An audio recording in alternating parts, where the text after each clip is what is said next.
नमस्कार। लक्ष्य एक ही था, भारत की आज़ादी। लेकिन उस तक पहुंचने के रास्ते वो दो थे।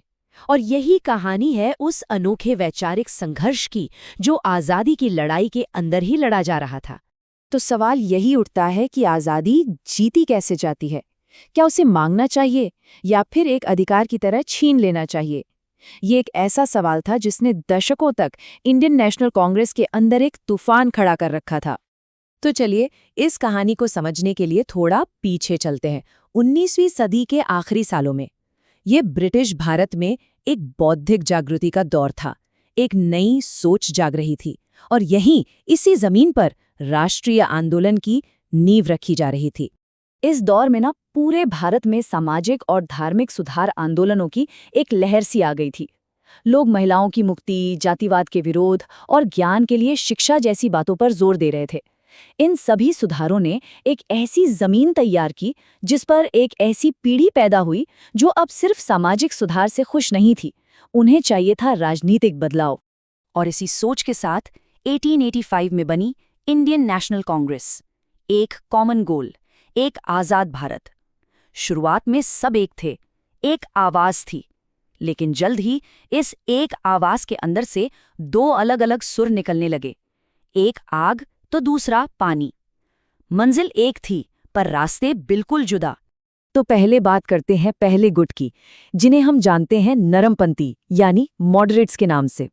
इनका मानना था कि बदलाव आएगा, लेकिन बातचीत से, संविधान के दायरे में रहकर। उनका तरीका बड़ा सिंपल था, जिसे 3 P भी कहते हैं।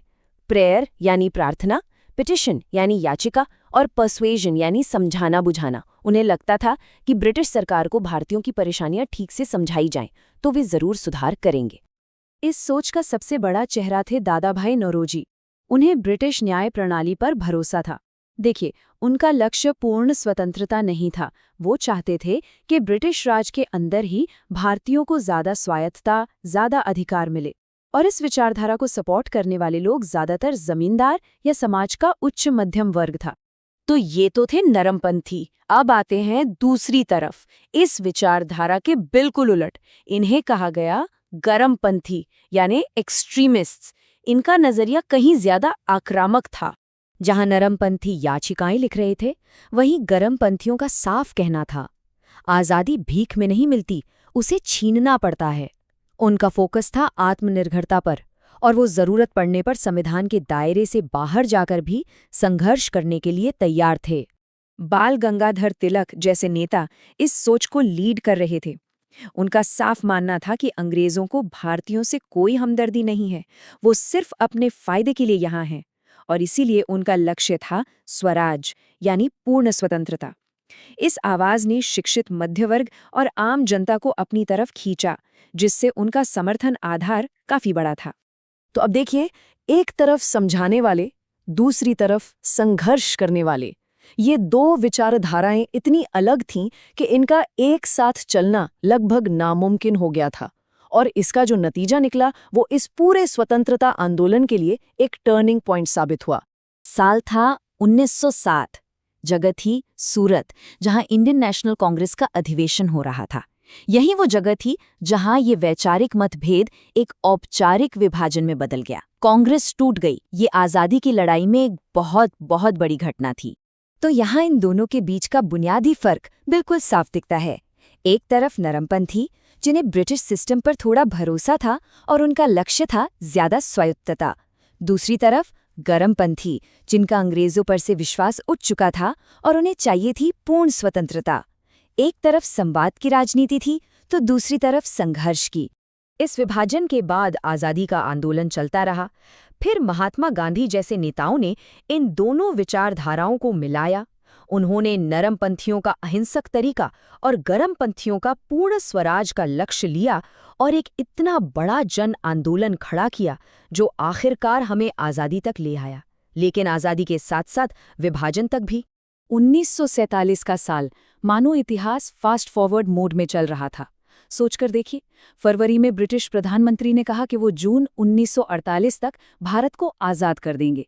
जून आते आते विभाजन का प्लान घोषित हो गया और 15 अगस्त तक भारत और पाकिस्तान दो नए देश बन चुके थे। सिर्फ कुछ महीनों के अंदर पूरे उपमहाद्वीप का नक्शा और भविष्य हमेशा के लिए बदल गया। ये सब हुआ इंडियन इंडिपेंडेंस एक्ट 1947 के तहत। इस कानून ने आधिकारिक तौर पर ब्रिटिश शासन को खत्म कर दिया।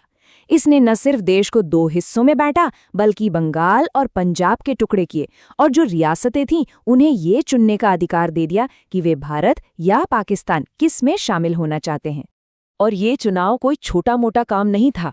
कितनी रियासतें थीं? 562। 562।